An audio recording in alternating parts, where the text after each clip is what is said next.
Awards have been handed out. The hot stove is heating up, and the Dodgers have already made a couple moves. Check it out.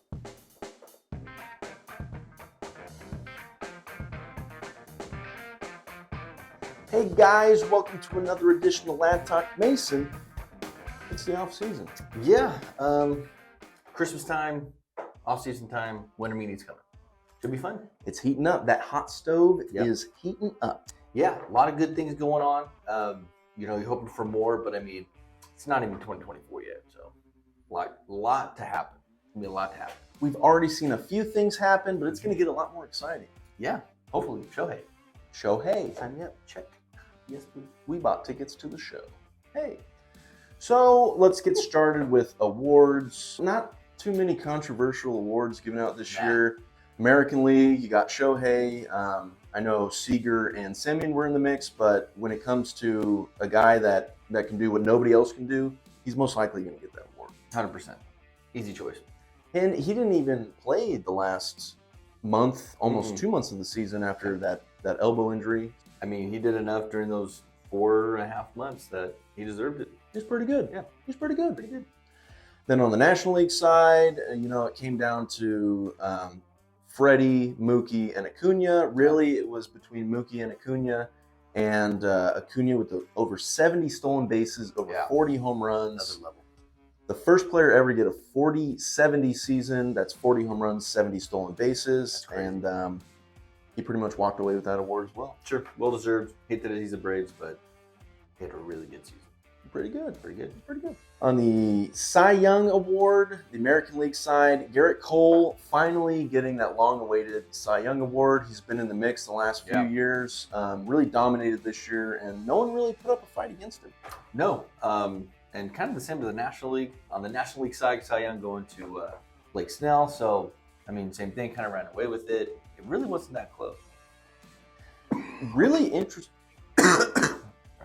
Really interesting way to win the Cy Young. Had a very high walk rate, also racked up over 230 strikeouts, and had the lowest ERA in baseball despite giving up all those walks. Pretty good. That guy's weird. What a weird guy. I love the sign. Going on to Rookie of the Year, Gunnar Henderson for the Orioles. He had a terrific season. His batting WAR was over 6. He had 28 home runs, 9 triples, 82 runs driven in, and scored 100 runs as a rookie. That's getting the job done. Yep. And on the Orioles, no less. Yeah. That's a really good team out there on the East Coast now. Very good team, won 100 games. Their manager, Brandon Hyde, won the Manager of the Year award. Very much deserving. Deserved. Their general manager won Executive of the Year. So good for them. That team really turned it around the last couple years. 100% good for them. Rookie of the Year in the National League went to Corbin Carrol. Shocker. 25-50 as a rookie. That's 25 home runs, 50 stolen bases. The first to ever do that in Major League Baseball history. Won in a unanimous vote. Our guy Outman was in the mix. Yeah. We thought early on that hot start that he got off to, we were like, yeah, this guy's going to be our Rookie of the Year. And then Corbin Carrol just exploded and didn't slow down. He did not in the least. And especially in the postseason, I mean, this is supposed to be for regular season, but at the same time, if you have a good postseason and you're trying to win an award, it's probably going to help. He did really well. Good for him the whole time. It's going to suck having him in the National League West forever. For a long time. Future, He's going to be there for a long time. He's not probably. We talked about Brandon Hyde being Manager of the Year in the American League. On the National League side, former Dodger there, Skip Shumaker, getting National League Manager of the Year, thanks in part to a 33-14 record in one-run games. Wow. So came down to the wire many times for him this year, and they got the job done. Yeah, pretty good. Marlins made a good push there. Good job. Had a bunch of Gold Glove awards handed out, a bunch of Silver Sluggers. As far as Dodgers are concerned, Mookie Betts, of course, winning National League Silver Slugger.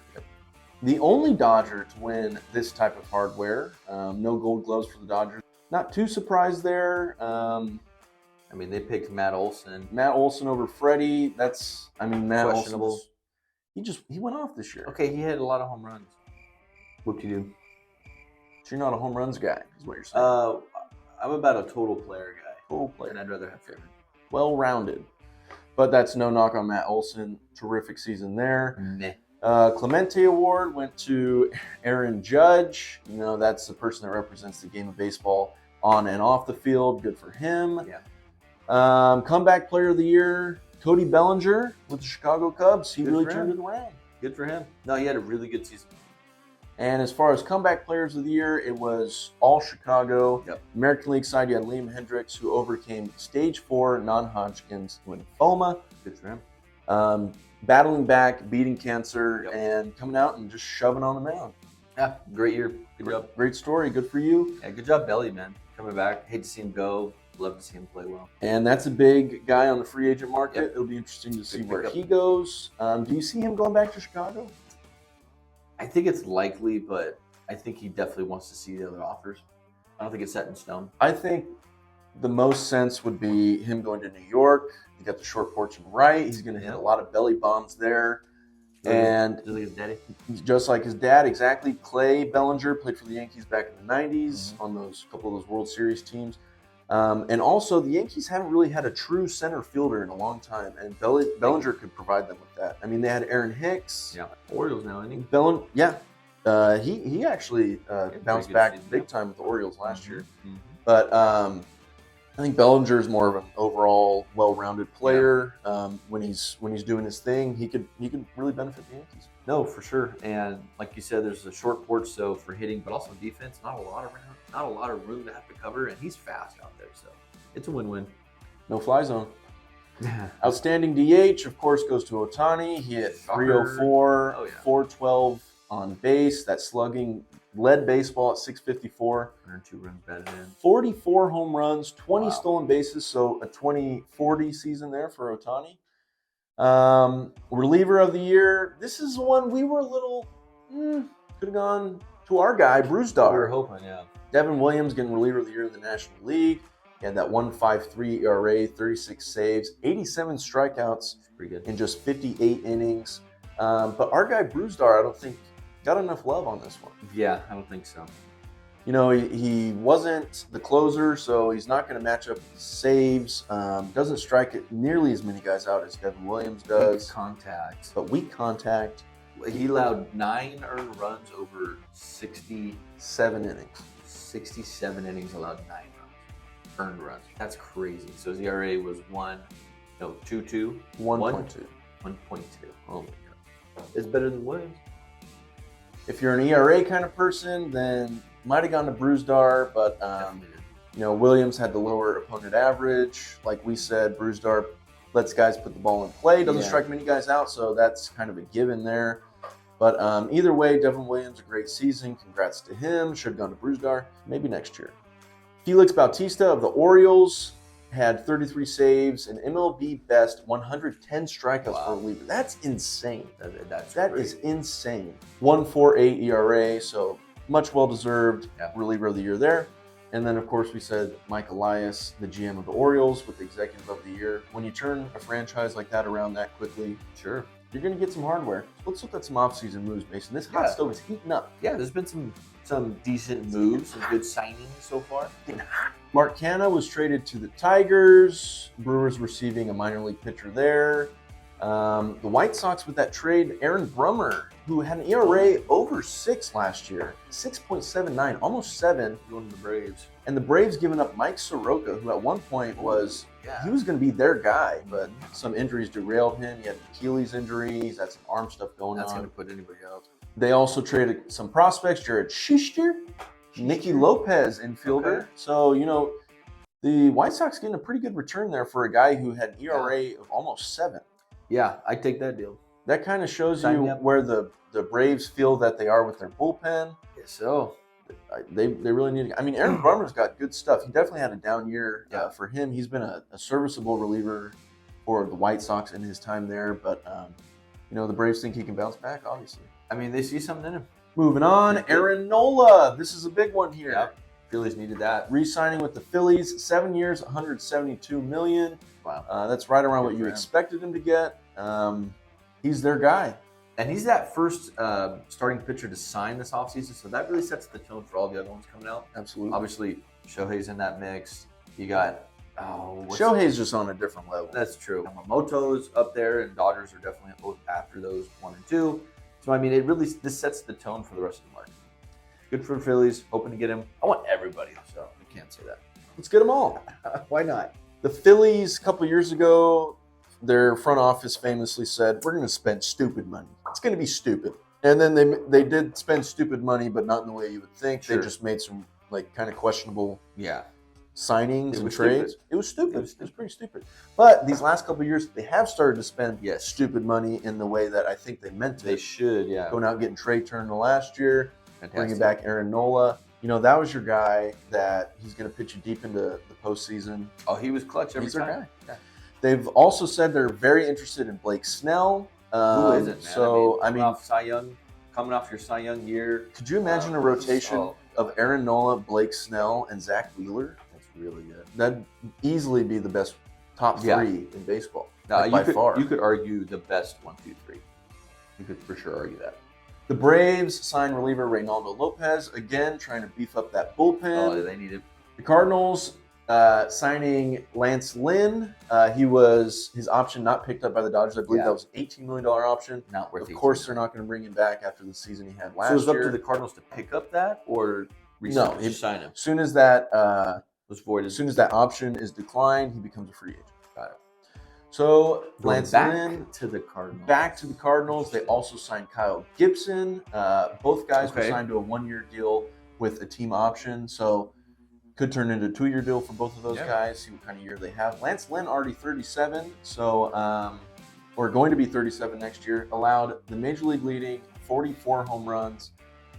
When he came to the Dodgers, off of that hot start, but just kind of fell apart. Yeah, I mean, he's not the guy to kind of get you long into the postseason. You're hoping for better from the whole pitching staff, so we don't need to talk about anybody about the postseason. But yeah, I mean, he was a great pickup. Not the jaw-dropping one, but the one that we needed to get through the season. Absolutely. You got all those rookies. You need to bring in a veteran guy, eat up some innings. He did just that. Man. He ate up a lot of innings. Yeah, he did. He ate up a lot of innings. Really, emotional guy on the mound, but you love that. You needed somebody like that, absolutely. We've also got our first trade of the offseason. Eugenio Suarez was traded from the Mariners to the D-backs. They had kind of a mixture of Longo and kind of switching guys around at third base last year. So really getting a kind of a lockdown guy at third base. Need that. In Suarez, he's going to hit you probably 20 to 30 dingers. He's been on that 20 homer pace over the last 8 seasons. So pretty good pickup there. Such isn't the Diamondbacks, though. Yeah, they traded a couple prospects, catching prospect Sebi Zavala and right-handed pitcher Carlos Vargas. Former Dodger here, our old friend Kenta Maeda, signed with the Tigers, 2 years, $24 million. Oh, that sucks. Good for him, getting paid. Good for him. Bad for him, going to be losing. Yeah. He's with Stinky Poo-Poo Eduardo Rodriguez in the rotation. So maybe Kenta can toughen that guy up a little bit. Maybe tell him how good it was to play for the Dodgers. Yeah, who knows? Should have considered it.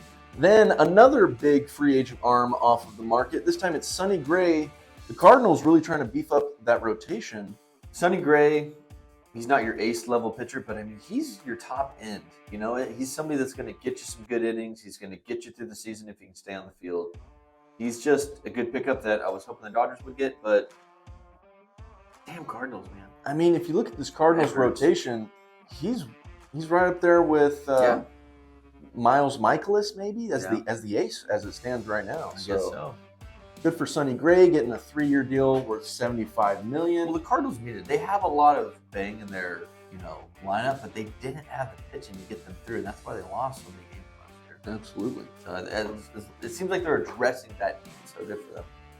And then another move in the NL Central. It's a good one. The Reds signing a couple of relievers in Nick Martinez. Thank goodness, get him out of San Diego. Out of San Diego. He absolutely dominated the Dodgers the last couple seasons. So good to see him gone. Filthy stuff. They also signed Emilio Pagan. Martinez getting a 2-year deal worth $26 million. He's got an opt-out after this upcoming season, so that could turn into some more money for him possibly. And then Emilio Pagan signing for $16 million. So it's starting to heat up. Yep. And it's going to get even hotter on the hot stove this next week. Winter meeting's coming up. Shohei. Let's see what the Dodgers do. I think they're going to be aggressive this offseason. They have to be. They have to be. I mean, they have a lot to work with on the payroll. Lots of money. And while we're on that topic, let's talk about what the Dodgers have done so far. Of course, they declined the options on Lynn. He's now a Cardinal, and as well as Joe Kelly. They did pick up Trinan's option, so they're still banking on that. I guess so. I mean, when he's on the field and he's 100%, he is the best reliever in baseball, hands down. He's trying to come back. He's trying to come back. He's trying to come back to be trying. He's trying to trying. One that we like here, Dodgers re-signing Jason Hayward, 1 year, $9 million deal. That's a great pickup, great veteran presence, great defense, cheap. Huge in the clubhouse. Yeah, he's the kind of leader that you want, especially because he and Freddie are best friends. I love that they're friends. Besties. They're besties. So yeah, good pickup, great player, good clubhouse. Are you excited to be playing with Jason Hayward again, little Barnesy? Always. Okay. And then on the pitching side, we just talked about they declined the option on Joe Kelly, but they are nearing a deal to bring him back. Yeah. Might be worth a little less money than the option was worth. So could be seeing Joe Kelly come back. I like that. Yep. Beefs up the bullpen. Another Bulldog. Yeah, another great intense player, somebody that you want to have, lots of velocity, coming off a really good season too. So yeah, I love it. I love having him back, and I hope they keep him. I think Hayward was another guy that could have been in the running for that comeback player of the year because he really turned things around. Yeah. His best OPS since he was with the Braves back in 2012. So. No, I agree. The Dodgers just was able to unlock something in him that he knew was still there, and the Dodgers saw it. Hopefully, he can do even more this next year. Not that he'll have less playing time, but if he has about the same, they really need to go after arms. Whether it's starting pitching for sure, definitely doesn't hurt to beef up the bullpen. They don't really need help in the lineup. It would be nice, but they really need to spend and focus on pitching. So the fact that they get Hayward just to have as a 1 year veteran come back in the field is a great pickup. Absolutely. Pitching. Winter meetings coming up. Nothing but. Guys, if you enjoyed this episode, make sure you like, comment, subscribe. We're glad to be back. We're going to be with you weekly, covering what's going on this offseason. We'll also have possibly some interviews coming up. Yep. So make sure you stay tuned. And as always, let's go Dodgers. Adios. Cool.